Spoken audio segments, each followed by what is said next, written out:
Hey guys, how's it going? So back out here, obviously with the TSE250R, running pretty good.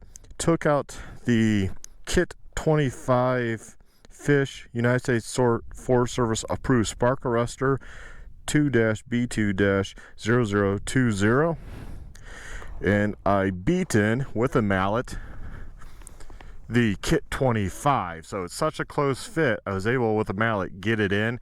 Kind of dented the pipe down here, but that won't affect performance.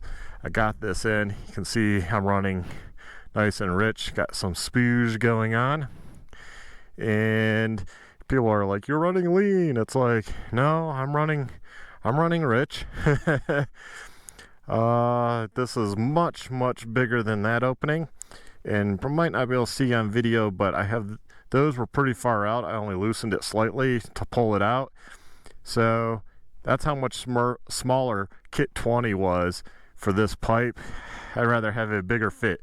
So what I would do instead of beating it in, is I would actually grind around maybe the fish a little, and I also maybe the pipe just a tad with a Dremel, like, and then around on this part, and just a tad, and then it should go in much easier. So hopefully I can get this out somewhat. Otherwise, I'm sure these pipes are fairly reasonable. If not, I might go ahead and try out if there's an aftermarket one with a spark arrest or like a FMF.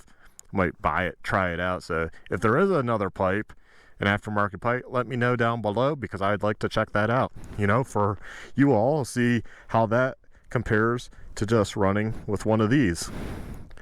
Now I heard there's some pains with this, that you have to clean it all the time. Well, I took this out and it was a little bit clogged, right? Or looked that way.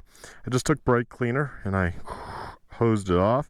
It just melted all that stuff right off, wiped it off. That's what this blue paper, the good blue paper shop towels are. But I think when the exhaust is warm, all that is mostly spooge and oil. It's just oil. It's gonna probably flow right on out. So I don't think you have to worry about too much. In my other video, I ended riding early yesterday because this was bent in. I don't know if I hit a rock or what. It was close at the time, and I got it shift and didn't think much about it, and then later I couldn't shift at all. Of course, I right away thought the worst, internals, no. Another rider, not with me, pulls up and he goes, hey. I tell him what's going on. He looks down and he's like, looks like it's bent in, and he hit the case. Oh, dang. We talk for a bit, they leave, and I know these are pretty stout, so I got down with two hands and I was able to bend it back out. So I'm good to go now. And yeah, chain might be a tad on the loose side. Not going to worry about it. I don't think that's a huge deal for today. Everything else seems fine. I have tubeless in the garage that Jeff at Tubeless hooked me up with, so I will be installing those. I love tubeless. He says I'm the tubeless guy to continue on promoting that, and I do love them. Not because I got them. I've bought some before too.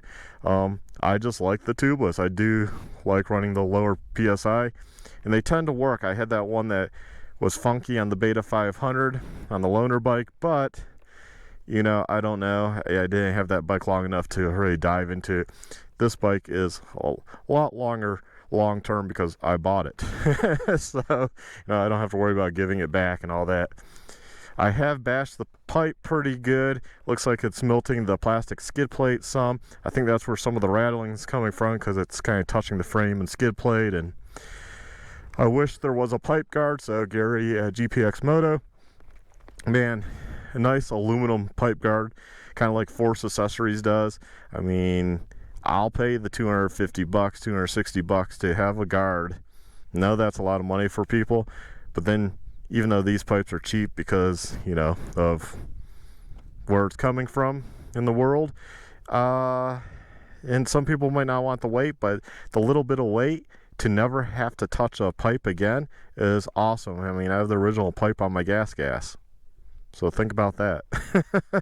2012 bike and his original pipe.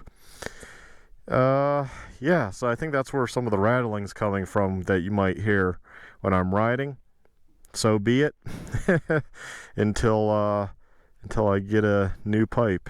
And I will probably pick up a new pipe at some point here. So anyways, yeah, that's the bike right now. So let's get riding. Forget all this talking and this stuff. So I might see if this works on my daughter. This might be small enough to work on my daughter's TTR50E, and see if it works there. Put it in, because I don't know if that's actually Forest Service approved exhaust that come on those bikes. So with a spark arrestor. So I might go ahead and put this in and see how it runs on that bike. Anyways, let's get riding.